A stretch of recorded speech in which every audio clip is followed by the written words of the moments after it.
এই তরকারি এলা ভাই, এই বাইগুন কত করিয়া? আরে মেয়া কত কওয়া লাগে উডান, সারা বছর তো ব্যবসা করছি। এটা রমজান মাস, এটা হলো ইবাদতের মাস, কোনো ব্যবসা নাই। আমরা যতটুকু লাগবে পাচ্ছি হচ্ছে উডান উডান। কি বলে বাসেন? আরে মেয়া কত করিয়া কেজি এইটা কয়েন? দাম নিয়ে আপনি চিন্তা করবেন না, আপনি তার কেনা দাম রাখবো না বাবা। এ মেয়া কি কেনা দাম? আমি কি আপনার জামাই না হৌ রইছে আপনি আমার কেনা দামে দেবেন?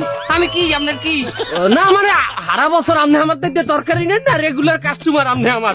আজ আপনি দিয়ে একটু কমাই রাখলে আমার তো খেতি নাই। এ মেয়া আমি পেট থমাইছি আপনার দোকানে, আর আগে জীবনেও আই নেই। আপনি পেট থমাইছেন না, এর জন্য আপনার দ্বারা আইস কেনা দামে বেচবো বাবা। আগে সম্পর্ক হোক, সারা বছর ব্যবসা তো করবো, এটা ইবাদতের মাস, এ মাসে কোনো ব্যবসা নাই। ঠিক আছে না কথা? কেনা দামে নেন নেন, বাঁচেন আপনি বাঁচেন এ বাবা। মেয়া বাইগুনের দাম কত করে? কেনা দাম কত? আমার কেনা দাম 150 টাকা কেজি বেগুন, নেন নেন। 150 টাকা কেনা দামে যদি আমারে দেন তা আপনার লাভ তো হইবি কি? আপনি খাওয়াবই নেন।